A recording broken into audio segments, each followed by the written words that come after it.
And recording. Okay, so we're thanks again everyone for joining us tonight for our event, a conversation with DCU alumni. My name is Aisling Barry. I will be tonight's MC. As a DCU alumni myself, I'm delighted to be part of tonight's event. As many of you are already aware, Dublin City University is one of Ireland's leading universities, in particular when it comes to exchange with Japan. So tonight we are going to welcome 4 DCU alumni who will talk to us about their experience in DCU and how they came to find employment in Japan. After the presentations, we will have some advice from Enterprise Ireland about job hunting in Ireland and Japan. So to kick off tonight's event, we will first have opening remarks by IJCC President Yoshihiro Tsuchiya-san. So over to you, Tsuchiya-san.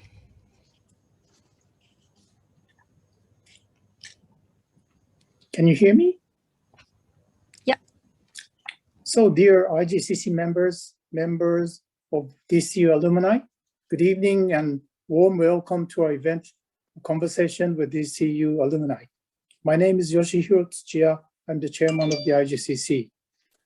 Let me briefly introduce myself, especially my relationship with Ireland. I've been working in the insurance industry for 40 years. And when I work in Mitsui Sumitomo Insurance Group, I was sent to the subsidiary called Mitsui Sumitomo Reinsurance, based in Dublin as CEO. And I stayed in Ireland from 2010 to 2013. I really enjoyed my work and life in Ireland, and I fell in love with Ireland during my stay. Then I joined IJCC as soon as I came back from Ireland to Japan and became board member. And last year, I was appointed as president of IJCC. So first of all, I would like to sincerely thank Mr. Tony Tobin, DCU Japan representative, Mr. Ross Manali, the Director of DCU Alumni Relations, and Professor Mr. Dalla Kyo, the President of DCU, who joined tonight and will kindly give us remarks later on. Also, I would like to thank our members, Dor-san, Emmett-san, Owen-san, and Hattori-san, and also Morita-san of Enterprise Ireland, for your kind presentation afterwards. It is our great pleasure we are able to hold this event for the first time with many DCU alumni, and we like to establish good relationship and stronger network with DCU in future. The IJCC, as you know, the foremost business network for Irish and Japanese companies and professionals. We work very closely with Ambassador, the Embassy, and Team Ireland in Japan, which also includes governmental agencies such as IDA, Enterprise Ireland, World Beer, to provide an active and dynamic business network. We hold speaker events, seminars, and networking events, both online and offline. We also have strong relations with other chambers, such as European Business Council, EBC, and various European chambers, American Chamber, British Chamber, and various business organizations in Japan.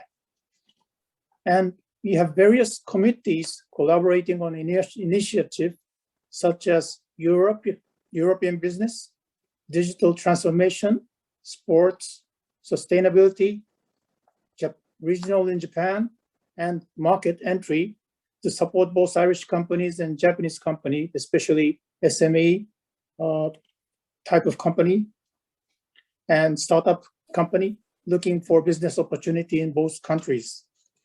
From last year, IJCC dramatically changed the activities, and despite of COVID-19 situation, we have increased our members to historically high level now. I strongly believe it will be beneficial for DCU alumni member if you join IJCC and utilize our network and support. If you're interested in joining, please reach out to us, especially our operational manager, Emiko Maila-san, or any other directors. Finally, I hope you will enjoy the event tonight, including network in Zoom later. And again, thank you very much for joining us and hope to see you in our next event. ありがとうございました。Thank you very much, Tsuchiya-san. Okay, next up, I would like to invite DCU Japan representative, Mr. Tony Tobin, to say a few words, please. Thank you, Aisling. And thank you, Tsuchiya-san. And thank you very much to the IJCC for hosting this very nice alumni event. So, of course, everybody knows that DCU has a very close relationship with Japan. We're the only university, Irish university, with a Japan representative, for example, and I've been in that role for about 10 years now.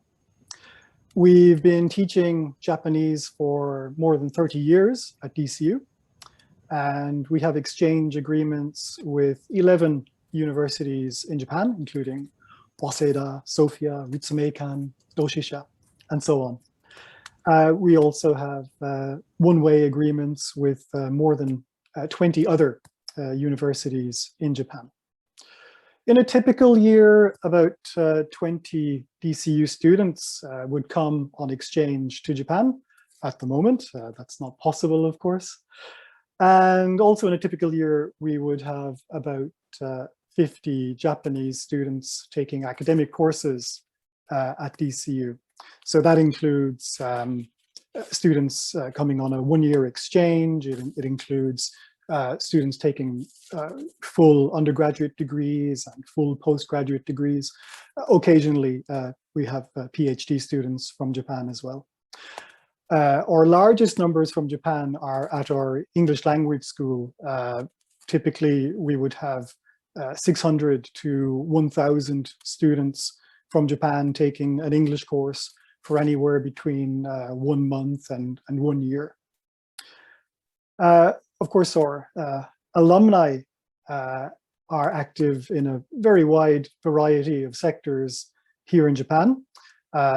So we have DCU alumni working in education in Japan, and including in some of the top universities in Japan.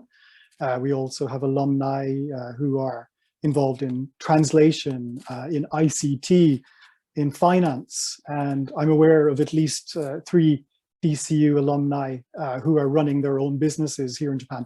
Perhaps there are more. I would just like to thank the IJCC again, and I'm really looking forward to hearing the 4 speakers tonight, two of whom are my former students at DCU. So I'm really looking forward to that, and thank you to the IJCC, and I'll pass you over to Aisling. Thanks a million, Tony, excuse me, Tony Tobin.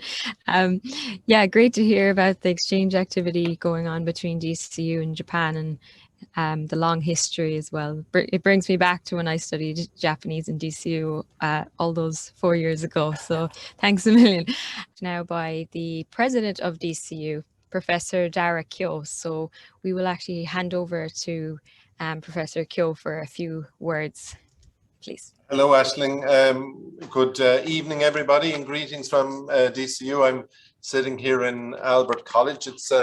It's a beautiful morning. The place is looking fantastic, and there's a lawnmower going up and down outside as well. So never a dull moment at the mothership. It's nice to see so many people around the room. I'm sorry that I'm not there with you in person, but I have that treat to look forward to. I see Yoshihiro there has a very nice backdrop behind him. So it's very, very patriotic. So it's excellent to see that. So we're all glued to the Olympical Games, and delighted to see a strong DCU representation there. With good performance in the pool yesterday by one of our graduates, Brendan Hyland. I don't know whether you saw that. So Brendan is through to he's in the relays, I think, today. But Brendan was one of our elite athletes that graduated on one of these kind of dual career tracks. So he was able to continue his studies in the business school and pursue his Olympic ambitions as well. And there was a great photo when he graduated, taken at the edge of a pool in his togs, and somebody had given him the mortarboard. But we're delighted that Brendan is there. I think altogether there are probably either about 12, Liam will correct me, we have about 11 or 12 students or graduates, which is fantastic for us. We're delighted, particularly given the strength of sport within DCU. We had a number of developments on the sporting front during the last year. We signed a deal with Bohemians Football Club. I know as a Rovers man that kind of pains me to say that, but we signed a deal with Bows, which is obviously a local club. Bows is exceptional in that it's a club owned by the fans. So they have a very strong commitment to issues like diversity and inclusion. They have, for instance, an amputees team.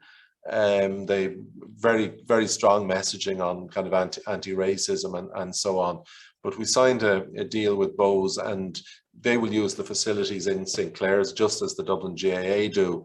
And the plan is to develop a state-of-the-art kind of floodlit pitch there. So that's kind of moving things along on sport. And in athletics, we're also in discussions with Fingal County Council about Morton Athletics Stadium here in Santry, and about DCU entering into a partnership there. So that would change our offering in the athletic space. That's like lots of news, but I've got lots of news, and I'm not going to kind of ruin your day today. We're very pleased to see so many of our people in the Olympics. The Japanese, your hosts and your compatriots have done a wonderful job in hosting the games. That the opening ceremony was beautiful. I thought the Olympic flame, the torch was magnificent. So it's really great. I'm pleased, as I say, to see so many of you here. I'm glad that you're engaged in our network. They say that your alumni are the one constituent of your crew that you can't shake off, that you're always an alum one way or the other. So hopefully your experiences of DCU has been good, and we're still here for you. Our network is there to support you. And also we're very pleased to be able to call on the alumni to support. One of the initiatives in the last 2 years that's been really successful is mentoring, where our alumni mentor current students. And that's been really successful. I'm sure Liam can tell you about that again. But so the Zoom facilitates that from a distance. So any of you who haven't volunteered, maybe you might consider volunteering for next year. We've conducted a massive, I suppose, kind of reboot of our programs we're calling DCU Futures. And in a sense, that's to kind of reconnect with the DNA of the university. So we've launched 9 programs this year that have been co-designed with industry partners. So people like Alltech in the biospace, Microsoft, Accenture working with us on transversal skills. And what's interesting too about the programs is that they represent collaborations between the different faculties. So between engineering and psychology, between humanities and engineering and sciences. So that's very exciting, and we're pleased about that. And also in terms of our international relations, our partnership with Arizona State University has led to the creation of an institute known as Biodesign Europe. And there we're working together in a transatlantic partnership, which is open to other global partners in tackling the great kind of challenges that face us. It's great to see so many people, as I say, with us today. I look forward to an opportunity for us to go to see you there. But remember, you're always welcome here. I always tell people the kettle is always boiling.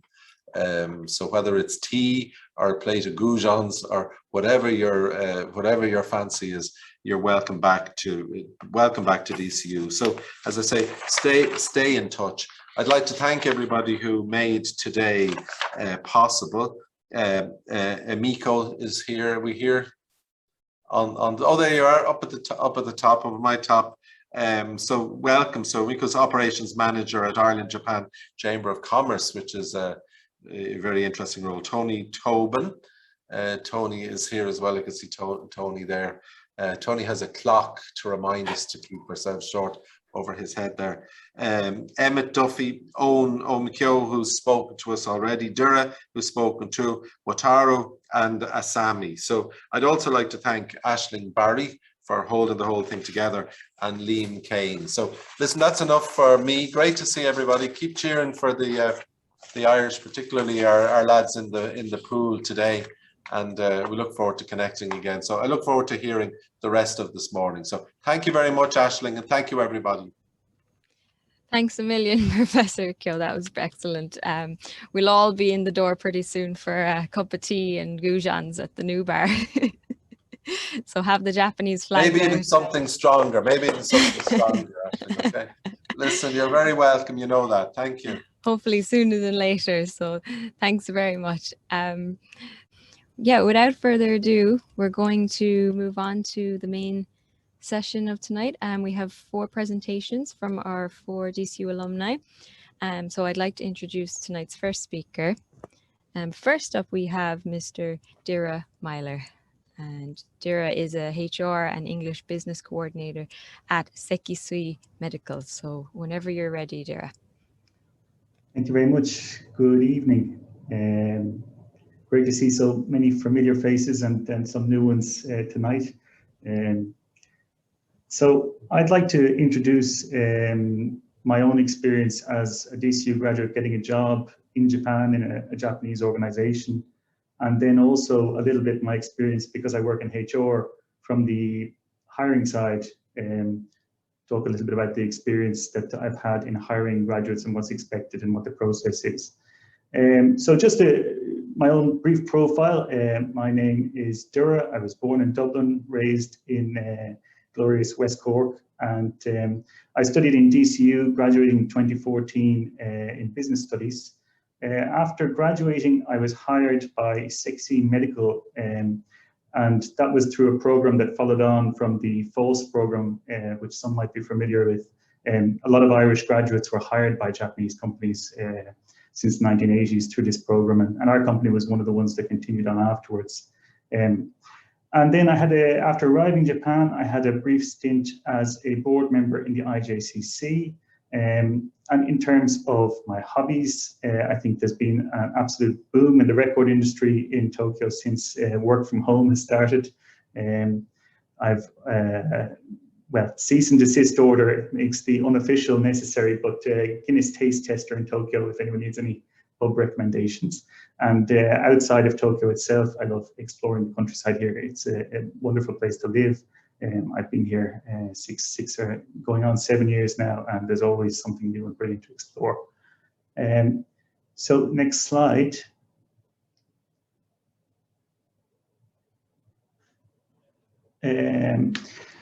So my time in DCU, I would say absolutely a wonderful, rewarding time it was as well, both in terms of academics and in terms of the extracurricular side. So I graduated in 2014 with a Bachelor in Business Studies, and I specialized in HR. And I spent some time in Takasaki University of Economics as well to improve Japanese and learn a bit about Japan. At the time, I didn't have really any expectation to live or work here, but it was a great introduction. And then I also took part in, I assume it's still active, the Yuanin program, which represents, I suppose, extracurricular activities in terms of an award at the end of your course studies. And I suppose talking about this from the perspective of a graduate looking to be hired, it was really the entrepreneurial nature of the studies that I was able to bring forward in my interviews. And so as a business student, talking about the practical side of studies in DCU, and I think that was what was really strong and appealing, especially those final year projects and being able to talk about the practical stuff that we covered. And then more than that, I think what really benefited me personally in DC was the extracurricular side. So there's a lot of support for clubs and societies, and I'd recommend for any final year students, if you still have time to get involved in the extracurricular side. We set up a Japanese society back in my time, and we got various awards, and we went on to start Experience Japan Festival in Dublin, and we started a Japanese hurling team in Dublin as well, and all this with the support of the university. And the many exchange students and students of Japanese. So it was a great overall life experience. And I'd recommend taking the opportunities to get involved in these things and maybe experience some successes and failures outside your future career, without a boss looking over your shoulder, judge you or to catch you when you fall. So I mean, in terms of that sense, it's a great time to really get life experience. And in terms of the job application and interview process, that was what I was really able to draw on, I think, and talk about, and probably set you aside from other students as well. So next slide. About my company, we are a medical company. We specialize in clinical diagnostics, which means test kits for various diseases. At the moment, that would be including coronavirus test kits, which we manufacture and have been selling over the past year or so. We are about 1,200 people in size here in Japan, about 2,000 people around the world, including our subsidiaries. And we are 100% a group company of 60 Chemical Company, which is a large Japanese corporation, about 27,000 employees, sales of 1,130 billion yen, and has various businesses in housing, urban infrastructure, and high-performance plastics. Next slide. So in terms of our company's strengths and what our company looks like in terms of its business successes, we have experienced stable growth over the past 10 years. We've about doubled in size since 2008, and a lot of that has been through foreign mergers and investments, and also facilitated by global staff, such as myself or the other hires we've had internationally. Yeah, overall, that's what our organization looks like. On the top right, you can see we have business in the US, in the UK, and in Europe, in China, and in Singapore. And there's some examples of our products down the right, influenza test kits and machines to use the test kits in. Moving on, next slide. So my experience in this organization, as I say, it's a traditional Japanese company that has moved on to the global stage. And in my role here has been in the HR department. You can see our team there, the recruiting team, photo on the top right, not intended to be as aggressive as that. I think it was more of an Olympic, let's go kind of idea, but it looks a little bit intimidating. In terms of my responsibilities, it's training and development of new graduate employees and the recruitment of new graduate employees. So we hired about 40 new graduates here domestically last year. Because of Corona, we've been very limited in what we can do globally, but we hired 2 global staff as well last year from overseas. And I'm also involved in group company relations, so branding, translation, all sorts of different projects in relation to that. I'd say in terms of takeaways for people considering working in a company like ours, what's good and what's bad. I think for myself, the initial challenge, the assignment of work is not necessarily very clear, so you have to be a certain amount flexible and open to cooperate and work as a team, and you don't necessarily have a clear job description. And I suppose in the initial stages, there's not always a lot expected of you. But then as you go forward, taking initiative is also very important, seeing what work needs to be done and putting your voice forward if you want to do things. So in terms of the branding projects or things like that, outside of my own scope of work, I've been able to take part in various interesting projects. So I suppose it can be very interesting, but very challenging, particularly from a cultural perspective for an Irish person working overseas with language barriers and also with expectations in terms of your job description and things. And also too much text on slides. There's a lot of bureaucracy, and it does live up to the image internationally. I think it was only recently we stopped using faxes in the office, but things are changing, and forward-thinking minds are also very welcome. I think a lot of organizational change over here, adapting to new ways of doing things. Which brings me to the next slide. Too much text, which talking about job hunting Japan as a student, if you're looking to apply to a Japanese company, and this is particularly an example of our own company, but a lot of Japanese corporations will hire in this way, so it's good to be aware The recruitment period is generally February to June of the previous year. So looking at the top right, you can see if you're looking to enter in April 2023, which is generally the main hiring point will be the start of the fiscal year. So each year in April, people will enter. So if you want to enter in the following year, you apply in the previous year, in our case, between February and June. And while there is a chance that you can get a job in the later period of the year, it's more difficult, there's more competition and there's less opportunities. And as I've written here, there's even in the case of the year affected by Corona, 96% of new graduates had jobs allocated by April 1st. So people outside of that system have a real challenge to get positions in companies like our own. In terms of where to search, the Career Forum Network, DISCO, is the name of the organization, is easily findable online, and I think it's good to put your profile up there, and there's a lot of online events and things for new graduate students. And then MyNavi and Rikunabi, and notably as well, I think I'd better mention Indeed as well. We have a representative here tonight. A lot of these, there's a number of major websites that you can as well find easily. They are all in Japanese though, so I think Career Forum Network is probably the easiest avenue for native English speakers. In terms of what you need to prepare and be ready for, having a Japanese language CV in the correct format, having a JLPT qualification if you have a reasonable level of Japanese, are really prerequisites. And there are a lot of aptitude tests and things as well, which will be required. So it's good to have a look into that, the SPI test or similar, if you're applying for any of those major websites. In terms of screening, which is the most difficult part, I think, for new graduate applications, is it's not so much to stand out, but not to make basic mistakes. And I would say, as someone who's reviewing a lot of CVs, it really does stand out when people make the small mistakes or don't follow the rules in a particular way. For these kind of traditional companies, it's just follow the rules for the first step and then stand out in the interviews, I would say. And particularly as a DCU student, I think there's a lot to talk about, but having results and examples, these are just general pearls of wisdom, if I can call them pearls of wisdom. Talk about results, examples, episodes, rather than I'm good at a particular thing, I'm good at people skills or something like that.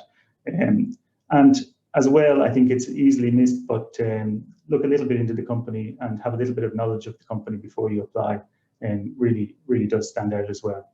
I think I'm probably running on time-wise here, so I'll wrap up there, but thank you very much for listening. And if anyone has any questions or would like to contact me afterwards about job hunting in Japan, I'd be happy to talk. We actually are currently still recruiting for one position, so if there was any graduates interested in the field of corporate administration, so it would be kind of financial related, organising meetings and things like that as well. And we're looking for a new graduate hire in that. You would need a reasonable level of Japanese, JLPT N2, but if you're interested, please do reach out. I'd be happy to give a little bit of a boost to anyone from DCU. All right, thank you very much. Thanks a million, Dira. A lot of practical advice there. A lot of advice. So that was very great. Thank you so much. I'm sure you'll have some people contacting you after about that position. I hope so. Thank you. Thank you. Great stuff. So we're going to have our second speaker now, Mr. Owen McKeough. And Owen is a business development manager at Navigus. So yeah, over to you, Owen. Thank you very much for the introduction just now, Aisling. And also, I think, Dira, you need to prepare your inbox for a wave. But yeah, so today I'd like to talk a little bit about my career, my time in Japan. I think what I'll be speaking about will be a little bit more anecdotal, which I hope to connect then to some practical advice that I can hopefully provide. So as opposed to being more of a macro perspective on, say, recruitment in Japan, I'm going to basically pull on a few things that I've done in Japan that I've learned about and that I think might be of use to everybody today.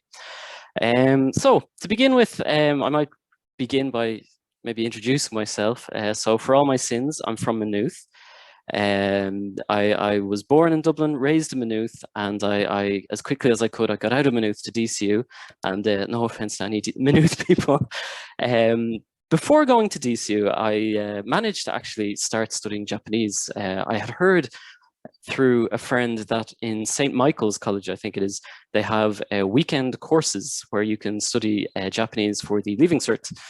So out of curiosity more than anything else, I started studying Japanese there, and that was my foot in the door. That was what began things for me, my little encounter with Japan. From there, I finished my Japanese Leaving Cert, and I thought I really wanted to continue studying more about Japanese. Purely on an interest level, I found it very interesting how different Japanese was to any of the European languages, both from a grammar perspective, but also from a cultural perspective. There was a lot of things about the language that were just very of interest to me, and I thought, if I can connect this to my career, it would be very interesting to me. So that was why I took on international business in Japanese in DCU, which I graduated one year after DIRA in 2015. So I graduated, the ceremony I believe was in November of 2015, and in December of 2015 I was on a flight. So that was my interest in heading to Japan. Following going to Japan, I moved around a little bit. I began in Tochigi-ken, which is a little bit inaka. It's a little bit of rural Japan. And that was right down my alley. And Aisling, if you could maybe move to the next slide, that would maybe provide some more insight. So I bounced around a little bit in Japan, and that gave me the opportunity to see a few things about what I wanted to learn about in Japan. But before moving to Japan, I really want to talk a little bit about DCU, what I did, and at the end, I want to then connect that in what I did in DCU and what I would have done more in DCU to some more advice that I think would be useful. So in DCU, I studied, as I said, international business and Japanese. In my final year, I focused on law, specifically IP law, EU law, contract law. I found it very fascinating. I also have to say if you ever have the pleasure of studying those courses, the lectures are just fantastic. So I cannot recommend enough of those courses. Yeah, I had a great time in DCU. Similar to Dira's experience, my extracurricular may shine more for my story than the rest. I chaired Japanese Society. I did a few different societies, including Debate Society, which I learned very quickly. I'm more of a listener than a debater because I love to get along well with people. And when you're debating, the goal is not to be friends, it's to be correct. And that was something I enjoyed, but from a listening perspective, I do strongly recommend trying as many different things as you can in DCU from an extracurricular perspective, but also in terms of just getting to know your classmates. I think it's very important to be cognizant of the people that are around you, because while you're all students now, the people to your left and right, when they're graduating, they're going to go on to, as well as you, will go on to do great things. And yeah, it's good to maintain the connection, but also to leave a good impression.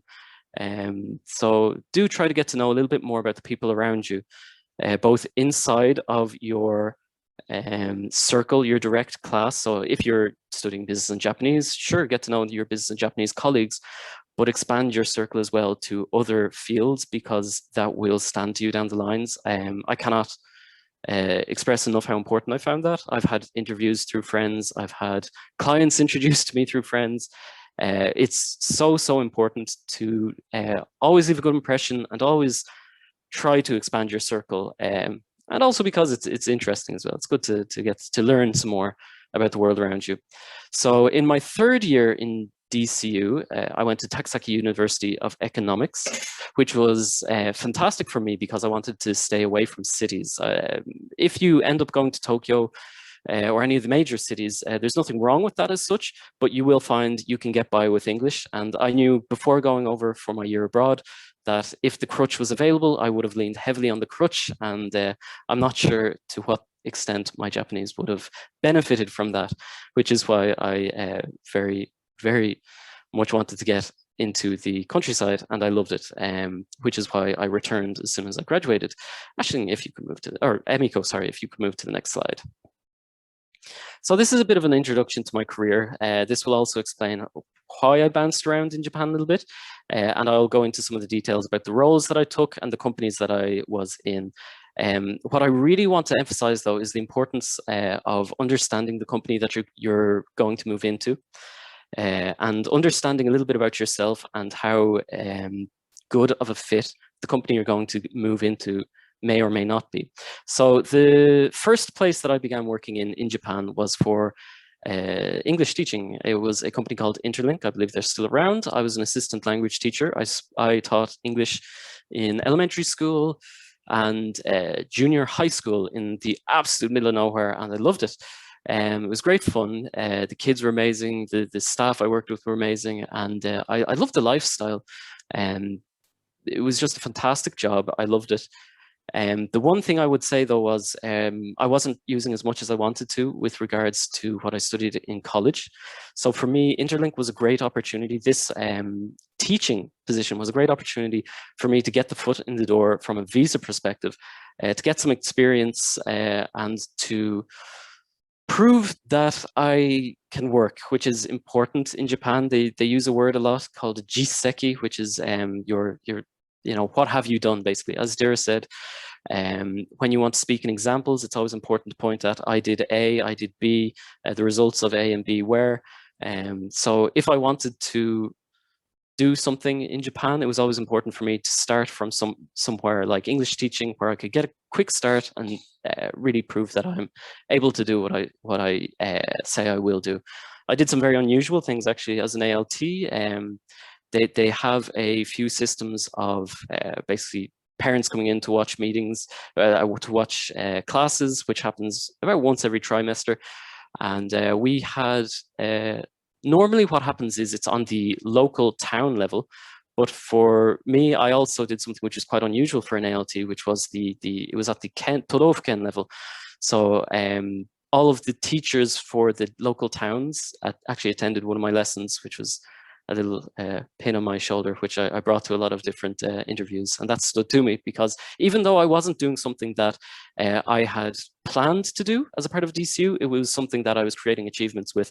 And walking into interviews, I was able to speak about that I could say 200 teachers attended my lessons, things like that. So then moving on, I spent about 1.5 years in that position. I moved on to marketing, which was something I had a lot of interest in. I always found marketing to be quite interesting, even though I didn't focus on it in my final year. I moved into Shinjuku, to the west side of Tokyo. I took up a marketing assistant position in a reasonably young company. I'd say at that time they were about 5 years old. They were expanding very quickly, which gave me the opportunity to provide a few interesting insights and to provide that's my alarm. I just want to make sure I'm not talking too much. That's 8 minutes in, so I'm going to pick up the pace a bit.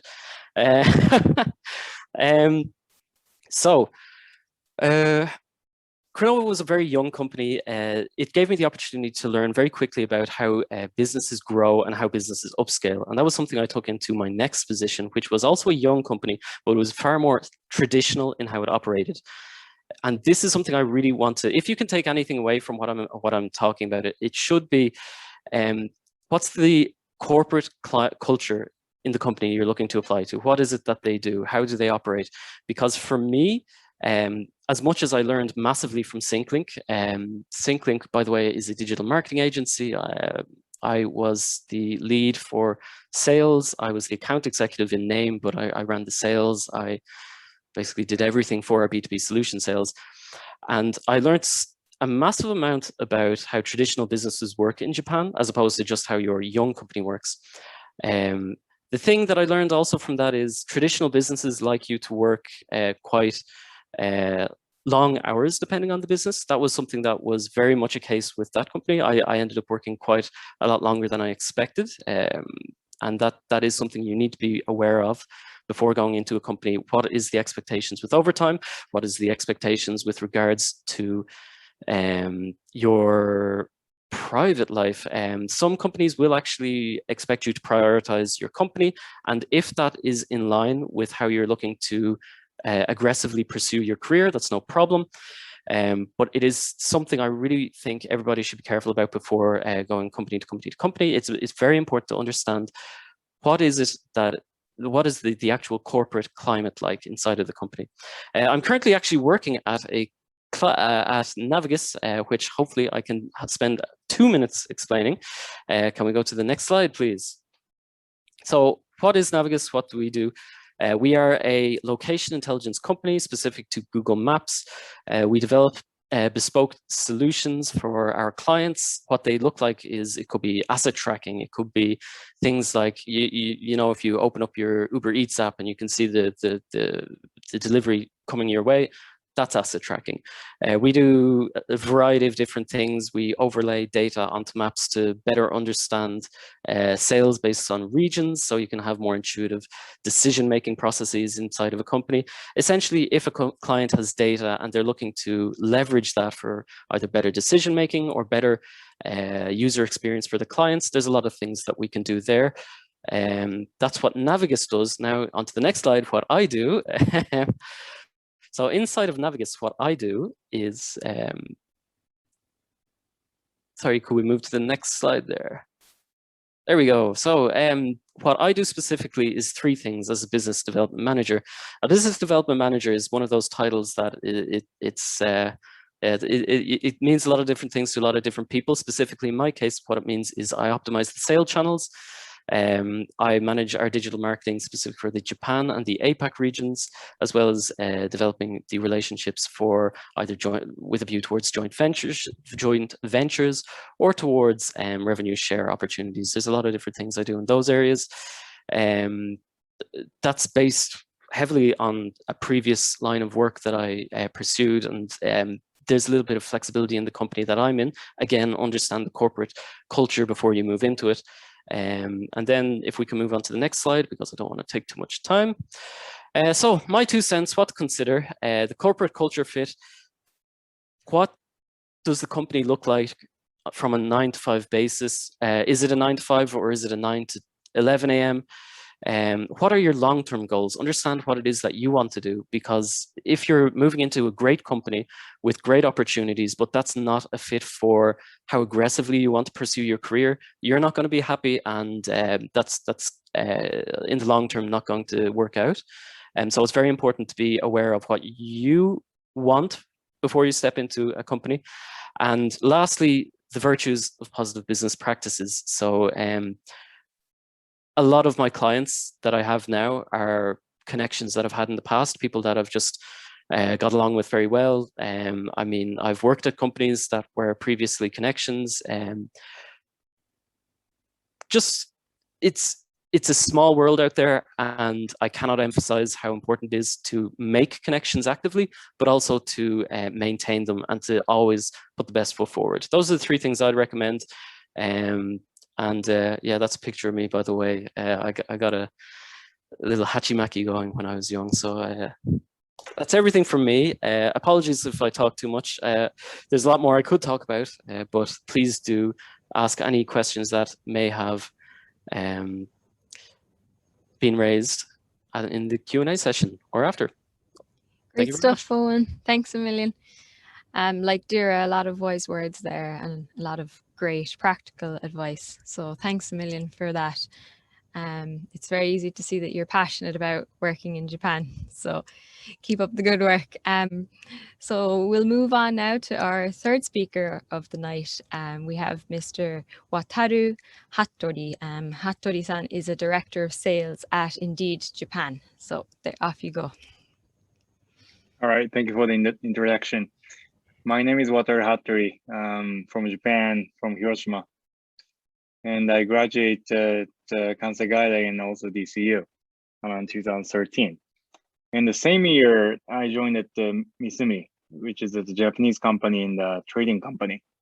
And then later on, 2015, I joined Indeed Japan, and I was at the number 8 employer in Japan. So the Indeed, in Japan, that service was just launched.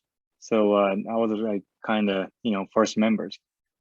In the 2017, I become number 1 sales in Japan and top 61 global ranked sales. And then right now I'm working as director of sales. And there's a little picture about me there. That's my family. One kid and one my wife, thankfully. So yeah, that's my family. Please go to that next slide. Thank you. So this is my kind of career timeline. So 2012 to 2013, I visited to the Dublin. I joined at the DCU, and that was the first time living in the foreign country and living in the outside of Japan. I was very, very Japanese back then. So that was a wonderful year. And then I found that, you know, Japan is quite different from other countries. And, you know, we think it's a normal thing in Japan. It's kind of not normal thing for other country. That I was, you know, I found out that was a big thing for me. And then, you know, we have a lot of like kind of patriotism, not sure that's the right word, but can be kind of wrong sometimes in Japan, and also can be very strong in our country. So, and living in a foreign country in Ireland, like we are like kind of similar that kind of island country, right? Like Japan and Ireland, but like Irish people wants to learn so many other things from the other countries. Japan is kind of stuck in Japan and doesn't really like to change. So I was very Japanese, so I was, you know, able to learn those spirits from the Ireland. So that was a very fantastic year. And then back in Japan, 2013 to 2015, I joined at the Misumi, which is at the import and export company. So we did the business with machinery parts. So I was worked as the merchandiser. So I researched on the market in Japan, and basically we had like a 99.8% of that you know, factory or like a manufacturing kind of business, you know, client in Japan. So we had pretty much everyone in Japan. So we, you know, research on that in Japan and what's the next needs or what is it, you know, next trend. And then, you know, we go to the China and we talk to that, you know, Chinese, that supplier, and can you make this, or can you, you know, provide this kind of parts? And then we bring it to Japan and trying to sell to Japan. That was the exciting job too. But there's a little bit too much overtime, working and life, you know, kind of, my life was at my family, you know, that's the priority. So I left it at the company, and that was a fantastic company though. And I left at the company, and then I joined in Japan. And right now I'm working as a director of sales, and 2-3 years ago, I became the top sales in Japan, and I was at the 61 global sales. So Dora was the saying, you know, indeed was that you know, good way to get the job. That was at because of me. Yeah.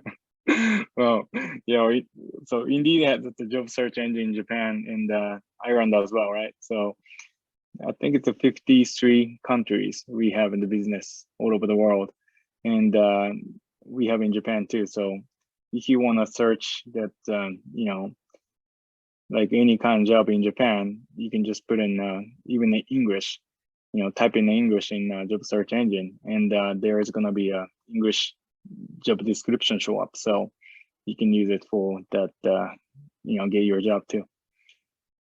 Okay, so next going to be my last page. So what I learned from the DCU and Ireland, there's 3 things. And first thing is that the flexibility. Looks like kind of, you know, kind of easy word to put it, but first thing and second is kind of similar. You know, proud of that own culture, but willing to learn new things. So those things is like, for me, that was really new. So I was very Japanese, as I mentioned, that I moved to the Ireland, and Irish people proud of own culture, but still, you know, they respected that in other countries and then still willing to learn new things. that kind of, spirits we need to learn in Japan. And that was really, interesting for me when I was 20.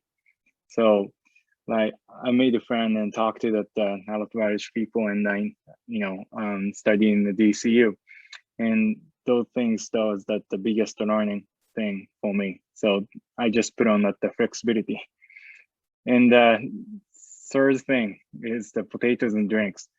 I gotta say it, right? I stayed in that with the host family, and that was like 2 months. Every day they served me the potatoes. So I was very Japanese too, but I think I can not stand even right now. But I figured it out. That was like kind of rice thing for me. So potatoes kind of rice. So I figured it out, and then drinks. And so I hung out with the Irish people too, and Ireland rains a lot, right? But sometimes sunny day show up. So it's a beautiful day, beautiful out. And then, all of my friends invites me to drink in the park. So we go outside, we drink. And the next day, it rains. And still my friends invite me to go, or let's go to the pub. Let's do drinks. So I gained 20 pounds on that year. I couldn't believe it. But that was really fantastic that the year, I had the potatoes and drinks. So I learned the flexibility, and then, proud of the own culture, but I'm still willing to learn the new things, and then potato and drinks. So that is at all my strides. Thanks for having me here today. Thank you. Thanks very much, Hattori-san. It's great to hear how much you enjoyed your time in Ireland and how it really impacted your life. Although I don't know if the potatoes really made a good impression on you, so stick to the rice. And we have just been joined by our fourth DCU alumni speaker tonight, Mr. Emmett Duffy. So Emmett is going to speak to us now, and Emmett is an assistant brand manager at Proximo Spirits. So if you're ready there, Emmett. Cheers, Aisling. Thanks so much. Sorry about the delay. Pretty flat out today. I literally just got off presenting our brand plans to basically our APAC regional directors. So I can talk about a bit more about that later, but kind of just to talk about my experience. So guys, I'm Emmett Duffy. I'm originally from Howth in Dublin. My undergrad, like much of my peers on the call today, was DCU Business Studies. So Business Studies International with Japanese, obviously.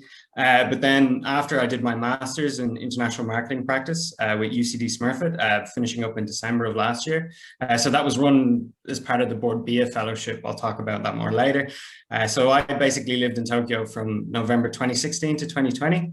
And kind of, I'll talk about kind of how I ended up there and kind of why I decided to move away as well.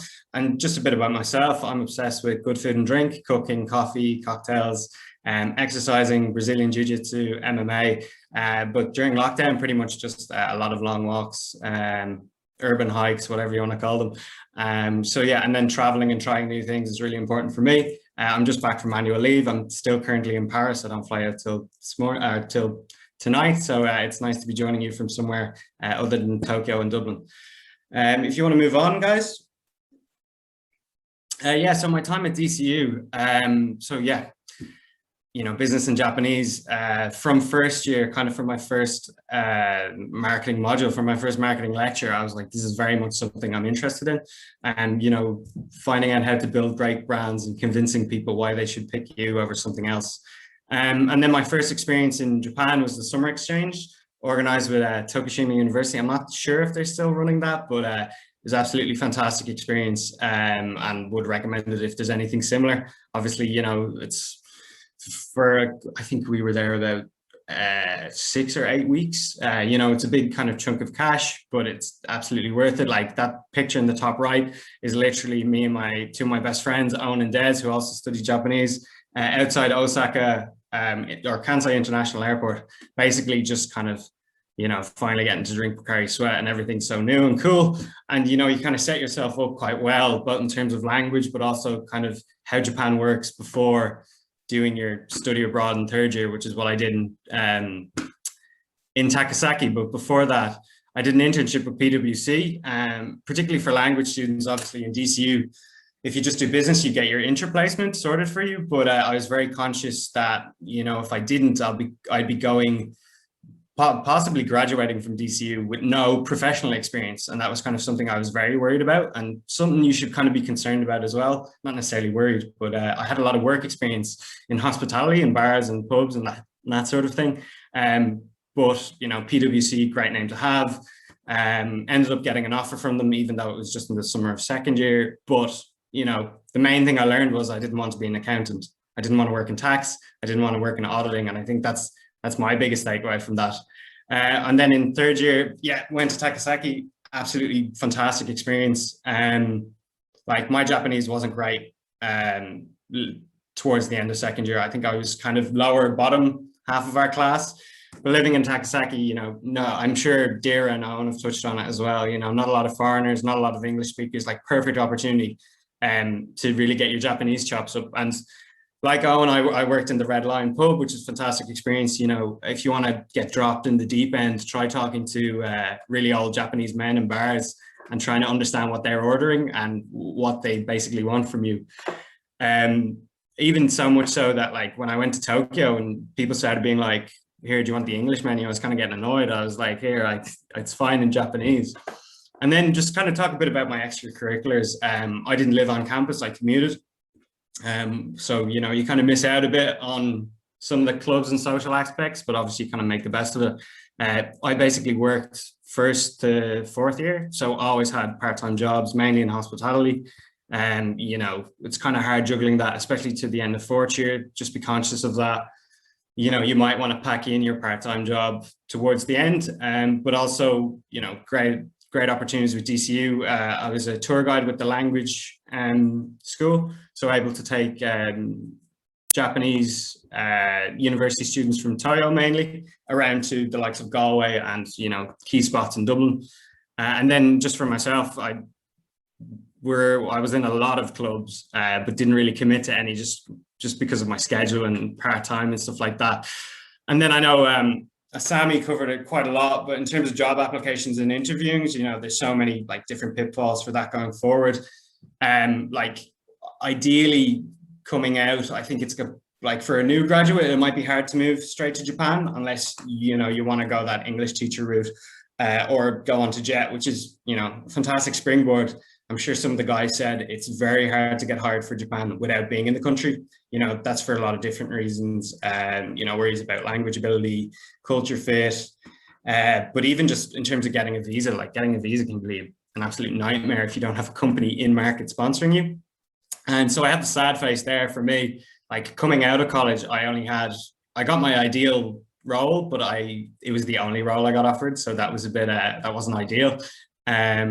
But I worked on the Jemison graduate program, and, you know, in the Q&A, I can talk a bit more about like the assessment process and stuff like that, but I'm not sure how much it's changed since I started. If you guys want to move on, I'll talk a bit about my work experience next. So yeah, like I said, I worked for Irish Distillers Pernod Ricard in the Jemison graduate program. So very much kind of building the Jemison brand in Tokyo, building Irish whiskey, going to bars, doing events, basically just trying to get everybody who hasn't heard of Jemison before, getting them knowing about it, tasting it. Great experience, kind of all over the place, just in terms of, you know, you're managed from Japan, but you're also managed from Dublin, and kind of managing expectations. I don't know if the guys covered it, but that's something very important to manage, especially when working with international companies. Like, I'm sure those of you who have experienced Japan already, there's things are done, and there could be a long lead time for a lot of stuff, a lot of do's and don'ts, hierarchy, that sort of stuff. Just be very conscious of that before deciding to work in Japan, or even when you do get that job. Just be very conscious of it. You know, it's not the same as going into a graduate role in Dublin or London or anywhere for that matter. So after 2 years with Jemison, really enjoyed it, but, you know, I thought time to move on, kind of do something different. Similar-ish role for Bacardi Japan, senior advocacy executive. A lot of events, mainly bartender focused, working across their entire portfolio. There's some great brands. Patron Tequila, probably my favorite out of those. That's kind of where I got my love of tequila anyway. and just kind of more of an opportunity, more responsibility, managing their Bacardi Legacy Cocktail Competition, which is one of their biggest marketing activations for the year. And that took me to Amsterdam, and kind of through customer incentives, I got to go as far as Mexico as well, which was fantastic. Like, I think probably the most important thing that a lot of you guys are going to have who do speak Japanese is that kind of bilingual experience, and being able to do that. Like, I was interpreting, translating, doing so much of my role could only be done by me because I was the only foreigner in the Bacardi Japan office. So, you know, the experience you're going to get kind of working in Japan compared to what you get in Ireland or somewhere else is going to be quite different. You're very much a facilitator, especially kind of if, you know, you are one of the only foreigners as well. But after about a year with Bacardi, I was like, well, I'm doing quite well in terms of experience in, you know, the Japanese domestic drinks market. But, you know, that's not where I kind of saw my career being. I wanted to get a bit more international. So the opportunity came up with Bord Bia. Joe Moore actually got in contact with me, the country manager. I don't know if he's on the call, but I'm sure quite a lot of you have heard of him. Basically being like, do you know anybody who'd be a good fit for Japan? We need somebody for the Bord Bia fellowship. So I was like, Joe, to be honest, I'll throw my hat into the ring. You know, the opportunity to go back to Ireland, get a fully funded master's, get more experience outside of the alcohol industry, which was great. So I worked across Irish Spirits, which is very, very close to home in terms of strategy, which was fantastic. Ended up doing that picture there of myself and Joe is Bord Bia's first online spirits tasting and seminar. And since then, they've been rolling that out to other markets, which was fantastic. So I was very much behind kind of the strategy and bringing that all together.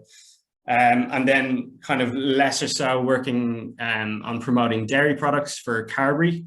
So the likes of their whey protein and their bulk cheese. And then as well with Dawn Meats for their beef and sheep meat as well.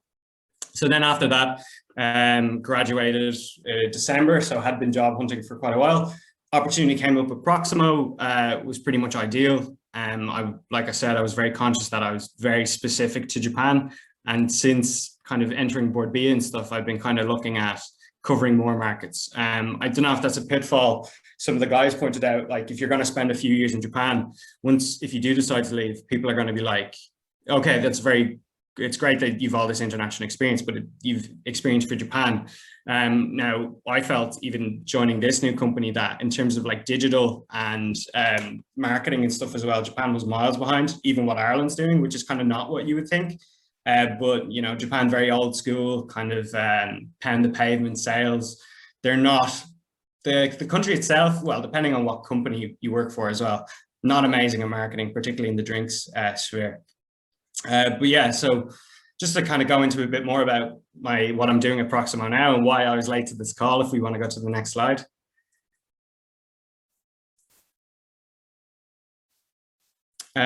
Okay, so the formatting's a bit gone on this, but so I'm an assistant brand manager for EMEA APAC. So that's the rest of the world outside of the USA and Mexico. So basically we're, you know, everything from Ireland as far as, you know, Japan, basically. You know, Proximo is a relatively new company. You probably know us for Jose Cuervo, the Kraken and Bushmills, and of course, Conor McGregor's Proper 12 whiskey in more recent years. And basically on the central marketing team, doing a lot of market research, insights, kind of finding where growth areas are for our brands in different markets, and basically saying how we should communicate around these brands centrally. You know, it's quite difficult for us because a lot of the brands are very much led from the US, but if the US does something and we can't do it, it causes quite a lot of problems. So just trying to smoothen everything out and make sure there's consistent communication across markets. So I work across tequila, mezcal, and the Kraken, kind of split 50-50 between tequila, mezcal, and then 50 on the Kraken. Japan is our biggest market, which is kind of one of the reasons why I was hired. I didn't realize until after I got the job, but my managers were like, it's great that you have so much experience with Japan, because despite a lot of the brands being there, they're distributed by Asahi Beer, but you know, a lot of the management doesn't have a lot of experience in dealing with Japanese customers directly and kind of managing those expectations, long lead times. You know, you might go a while without getting replies to emails because your brand manager in Japan might be covering all of your brands and probably doesn't have a lot of time to communicate, that sort of thing. But having worked in Japan, you know, that's the benefit. But then again, still relatively small compared to some of the bigger players, but we own two of the oldest distilleries in the world. So that's, you know, Jose Cuervo's in Mexico, which is the oldest in Latin America. And interestingly enough as well, I didn't realize until I joined that Bushmills is the oldest licensed distillery in the world. So that's pretty interesting as well. Guys, I think I'm nearly pretty much out of time and stuff to say. Looking forward to talking to you all at the Q&A. Sorry if I covered some stuff that the rest of the guys covered already, but yeah, thanks for having me on. Great. We're now going to move on to a talk by Miss Asami Morita-san. And Morita-san is the marketing executive at Enterprise Ireland, and she will be talking to us about job hunting in Ireland and Japan. Thanks, Aisling. Hi, everyone. Thank you for having me here today. I'm Asami, and I'm a market executive at Enterprise Ireland. For those of you who don't know Enterprise Ireland, it is a trade development government agency responsible for growth of Irish enterprises in world markets. And we work closely with IJCC as well. I'm very excited to briefly talk to you through my job hunting experience. Next page, please. So just a brief background about me. I'm Japanese and I grew up in Tokyo. I was in Singapore for a few years and I did my undergrad at the University of Edinburgh. And one of the years I also did an exchange program in Belgium, and I also did masters in Ireland. Unfortunately, I did not go to DCU, but during my during my time, so one of the years in Belgium, I went to Boston Career Forum, which is what I consider as job hunting for Japan. And during my time in Ireland, I also applied to various graduate programs, which I'll go through some of the process and tips in the next slide. So Career Forum is basically a career fair for bilingual students that are looking for internships or planning to work in Japan. I think Dora briefly mentioned about the Career Forum network, that is the one. So when I participated, there were over 250 companies and it was for 3 days. So I believe this is the most efficient way to land a job in Japan for bilinguals, especially as the process is a lot faster. So if you go to the next page, just to give you an idea, these are some of the pictures of Boston Career Forum. As far as I know, it is one of the biggest career forums for students who have studied abroad. So there are various companies from consulting, accounting, marketing, etc. You name it, all the multinational companies are there at the event. So they do introductory presentation from, and also you get to know about the companies in the booth, and there are walk-in opportunities where you could submit the CV and you land the interviews and go for dinner networking events and get the offer all in one day. So it is quite intense, but it is, a great experience. So if you go to the next page, briefly, the process for Career Forum is, I think now it is online, but I registered on the platform itself and made an account, created my own profile, submitted applications through this platform. So I got an individual email from most of the companies and they scheduled the interviews for Boston. So I spent the majority of time creating my profile on this platform, as the companies will only see the ones on here. And when you submit the applications, companies will review the questions that they ask, like why work for us, what are your strengths and weaknesses. And I spent a lot of time reviewing those because that was what differentiated from other people. And I think that was very important, and really practice for interviews. So it's kind of like storytelling, and you do get better as you do it, but practicing beforehand is essential. And as there are so many opportunities and so many companies available at this event, you can be all over the place. So if you know what you want to do, that's great. But if you're unsure, I'll say that take this opportunity to really narrow down what you don't want to do and really spend time on planning your career path. So if you go to the next page, just the job hunting in Ireland. I'm sure you're all aware, but a graduate program is like it's also known as graduate scheme, and it's a fixed term entry-level position offered by companies to graduates. So for example, Enterprise Island is for 2 years, and as Island has an advantage of stay-back options after graduation, and for postgrads, it's for 2 years. So this is a great opportunity for international students. So if you go to the next page, this was kind of the process that I went through for Enterprise Island International Graduate Program. So the application opened as soon as the academic year starts, and the process takes about 5 to 6 months. So if you have any specific questions regarding this process, please feel free to ask me. But I guess one of the interesting kind of experience for me was the assessment center. So we first kind of needed to come up with a market plan strategy for a company all together in a group of 4 to 5 people. And after that, we needed to kind of write an email regarding what we did in the first session. And the final session was kind of presenting those ideas to managers. So this was really challenging, but a great experience for me. So if you're curious about any of the graduate program or what I do as a market executive, please do not hesitate to get in touch with me later. But on the next slide, it's just, yeah, the last slide, just in terms of like overall tip, for me personally, career service was really helpful. This was in Edinburgh and also in Ireland, but they helped me to review my CVs and also review my cover letter.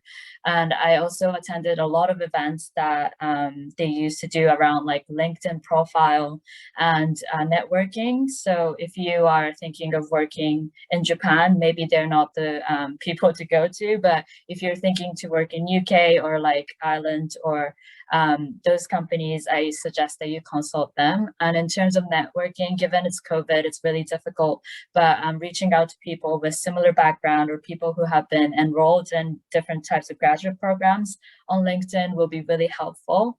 And I guess the last advice from me is like, be optimistic and be yourself.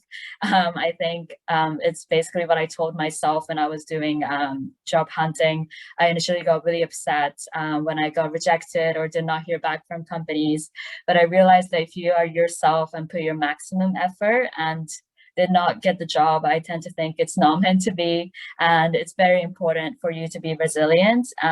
So I believe it's important to explore and have options. And so doing internships or like just figure it out would be really helpful.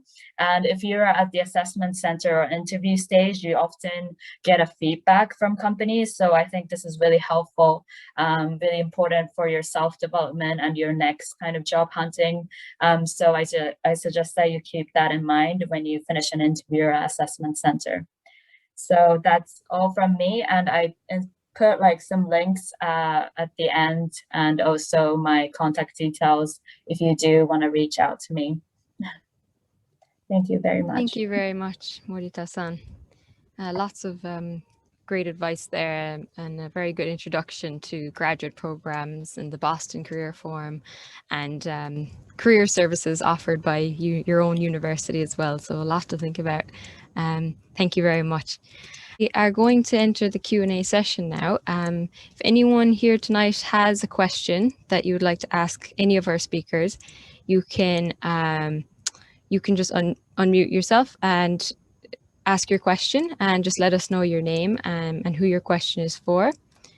In the meantime, we are going to cover some of the questions that we have on our that came in earlier in our registration process. So some of these have already been answered in the presentations, but we will start with the question, what skills do employers value most and should young graduates focus on to succeed in Japan? So if any of our speakers have a comment to make on this, please go ahead.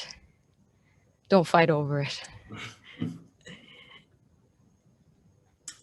Guys, will I take the lead? I don't mind. Go ahead.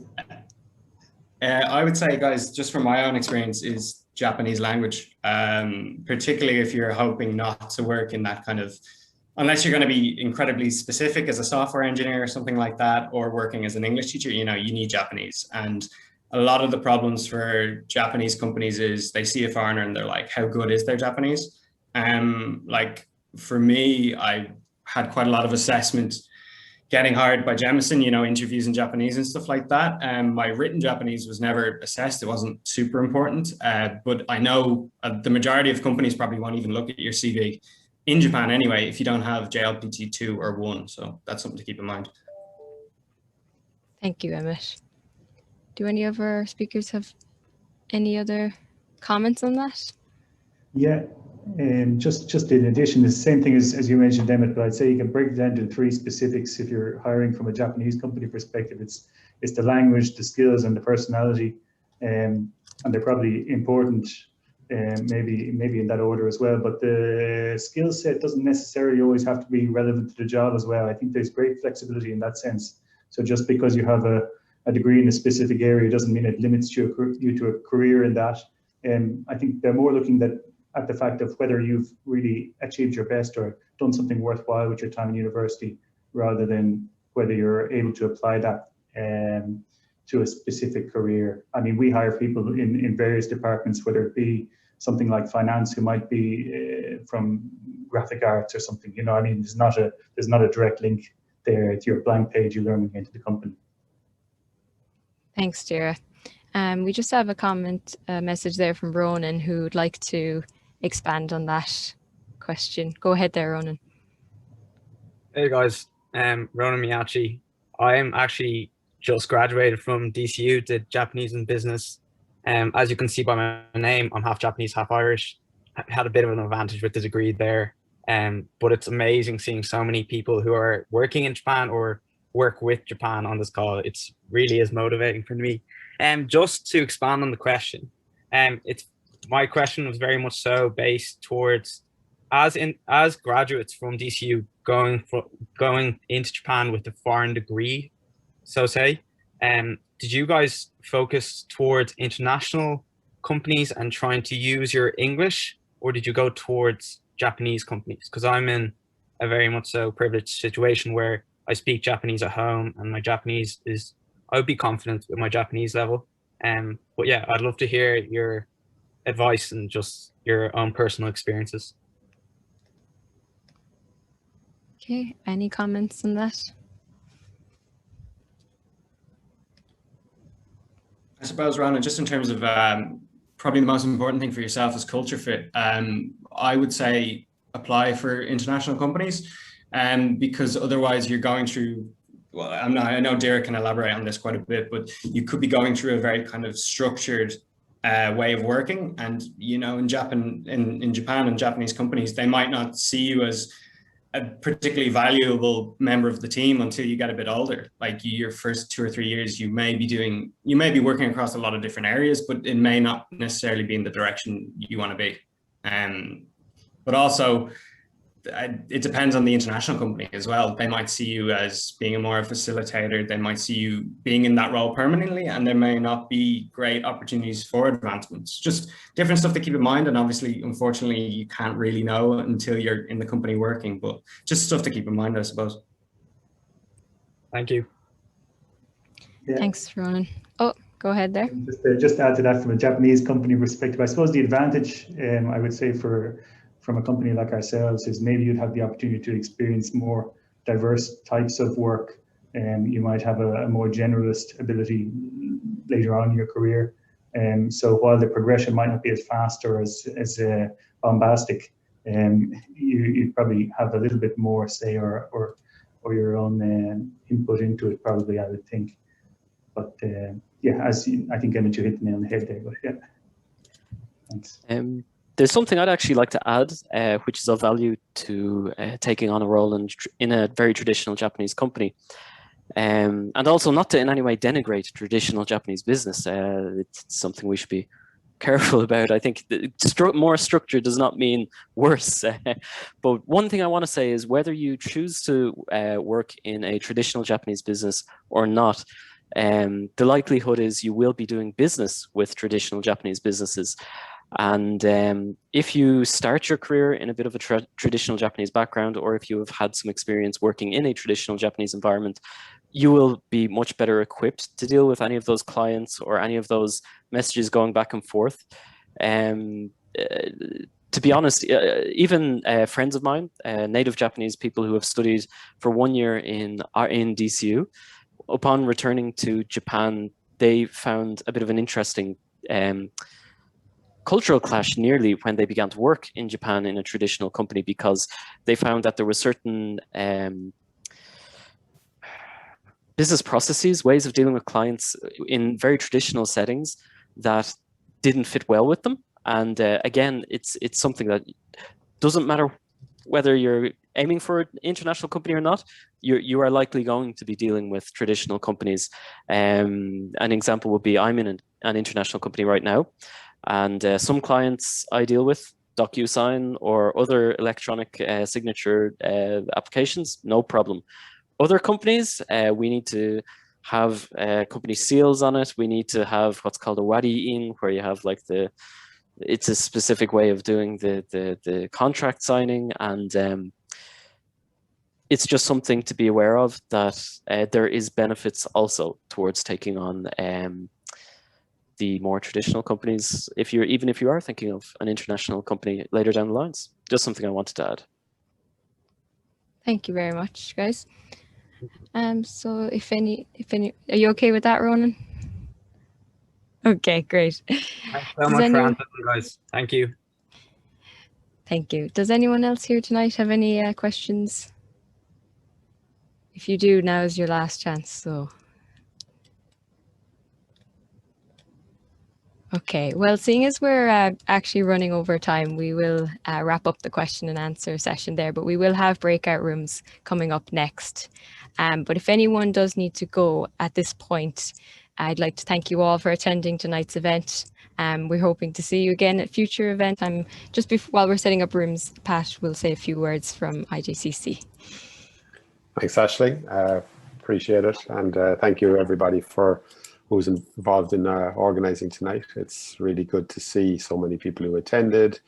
And I think, I know it's been recorded as well, so it's going to be really good for people who want to learn more. My name is Pat Ryan. I'm director in the IJCC and responsible, one of the vice presidents, but also have been responsible for membership over the last 15 months. I think as Suchya mentioned earlier, we've done a lot in the last, since COVID really, to kind of transform the way we do things. And it's been actually a very interesting time, because we've been able to expand the membership to overseas for the first time and into the regions. And that's why we have the likes of Ashling and others able to attend these from countryside like Kamaishi up in Iwate and from all over Japan. We know Ronan is hopefully going to Shimane in September. So we look forward to him attending some of the events and hosting some for us down there again. But yeah, I would, if you're not already a member of the IJCC, you know, and student membership is about €8 for a year. And I think if you're intending to work in Japan, I think the most important thing about Japan is to build a network early. The IJCC, I came here 2 years ago and I knew literally 2 people in Tokyo, and now I have a very strong network. So it's very easy to build a network through the IJCC, because everybody you meet wants to help you get on if you have any connection at all to Ireland. And obviously, even if you don't have a connection to Ireland, people are going to try and help you out if you have common interests. So I'd encourage you, even if you don't need to or don't want to join, I'd encourage you to sign up for our newsletter. It's free. You'll get a monthly newsletter with great content. And if you can follow us on social media and like and share the posts on Facebook, LinkedIn, Twitter, it'll help build awareness and build a community. And the other thing that's important as well is the role of the IJCC is to help you and communities to have a platform in Japan. And if you have any ideas on how that can be achieved, then feel free to reach out to myself or Aisling or Emiko or any of the other directors involved. We'd love to hear your feedback and ideas as we, I suppose, bring the IJCC into the digital age as well. It's long overdue. So thank you all for tonight. Look forward to seeing some of you in the next breakout room and at the future events. Thanks. Thank you, Pat.